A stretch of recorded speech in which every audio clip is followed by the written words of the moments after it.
Olá, Cera, eu espero que tudo bem com você. Quem fala é o Prof. Sost, Prof. de Biologia, para mais uma dica para a segunda fase da Universidade Federal do Paraná, bem como a Universidade Estadual de Londrina.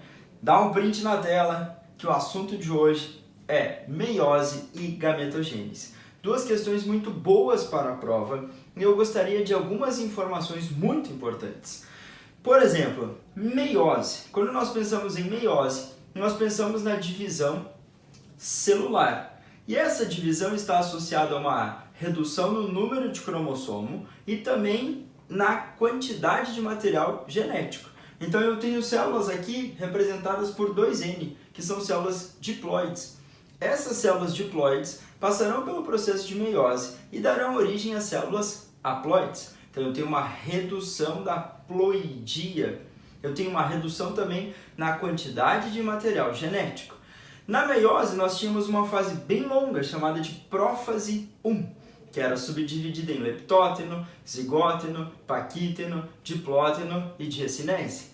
Lá, entre o paquíteno e o diplóteno, ocorreu um fenômeno muito importante para a variabilidade genética chamada crossing over, e consistia na troca de fragmentos de cromossomos homólogos. Então, essas cromátides homólogas, elas encostavam, tinha uma quebra e uma troca desses fragmentos. Isso é característico na meiose.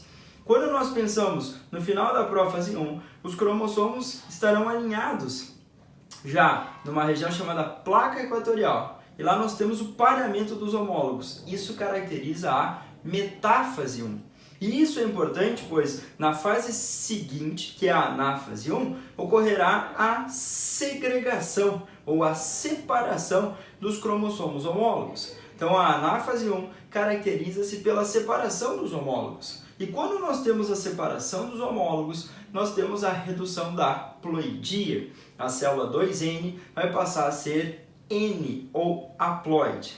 Depois você vai falar, ô Sost, o que é uma célula 2N? É uma célula que tem cromossomos homólogos ou pares de homólogos. Por exemplo, nas células humanas, 46 cromossomos, nas células diploides, 23 pares. Herdamos 23 do papai, 23 da mamãe. Isso dá um total de 46. E aí, nós iremos lá nos testículos, lá nos ovários, produzir os gametas, as células reprodutivas, que contêm 23 cromossomos. A meiose será importante para isso. Então, fica bem ligado, pois agora a gente vai aplicar o pensamento da meiose nas etapas da gametogênese. A ovogênese ou ovulogênese é a gametogênese feminina e ocorre no interior dos ovários. Você, menina, tem ovários que respondem ao FSH, um hormônio chamado de folículo estimulante. E esse hormônio folículo estimulante, ele quebra um processo chamado dictióteno, pois os ovócitos estavam parados lá no seu ovário, num estágio chamado dictióteno. Se nós voltarmos um pouquinho, quando você estava lá no útero materno, quarto, quinto mês, sexto mês, sétimo mês de gestação, as células chamadas de ovogônias, que são células primordiais ou germinativas, elas já tinham passado por um período de multiplicação, um período de crescimento, entrou na fase de maturação e parou. Essa parada é chamada dictióteno. Você nasceu, chegou à puberdade e liberou o hormônio FSH, o folículo estimulante. Quebrou esse dictióteno e aí nós tivemos uma continuação do processo meiótico. Pico do hormônio LH, ocorria a ovulação. E a ovulação é caracterizada pela liberação do ovócito 2 ou ovócito secundário. Então, liberou o ovócito 2. Esse ovócito 2 é uma célula haploide e ele tem os cromossomos duplicados, ou seja, com duas cromátides.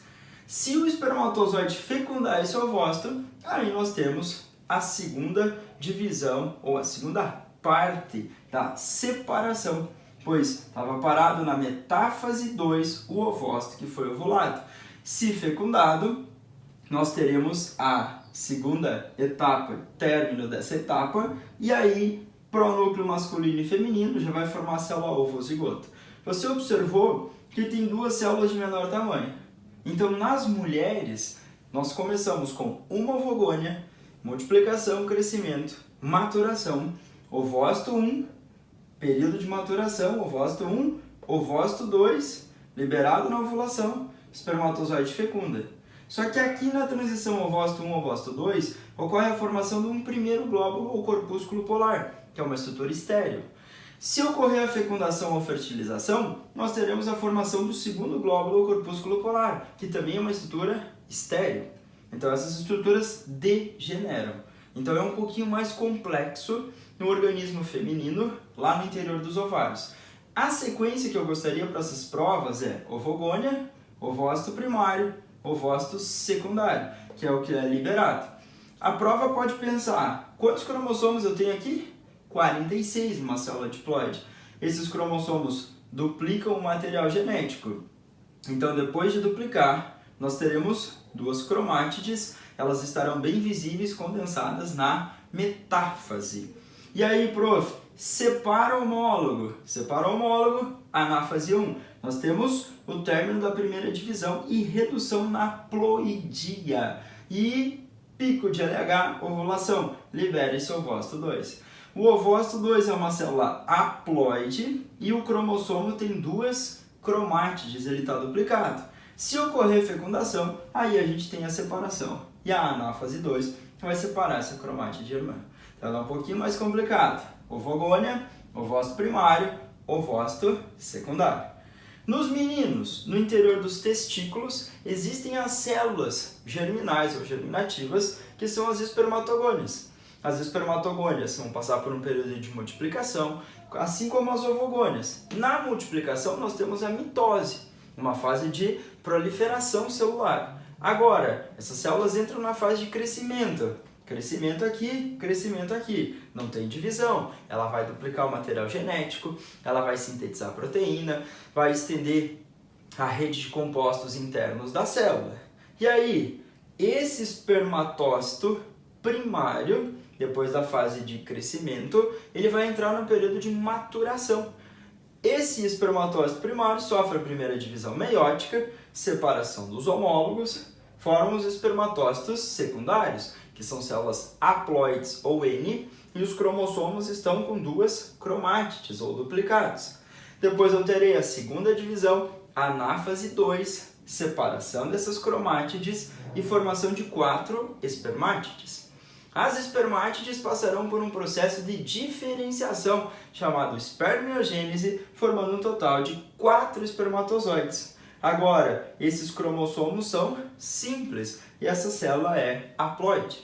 Então, a sequência é espermatogônia, espermatócito 1, 2, espermátide e espermatozoide.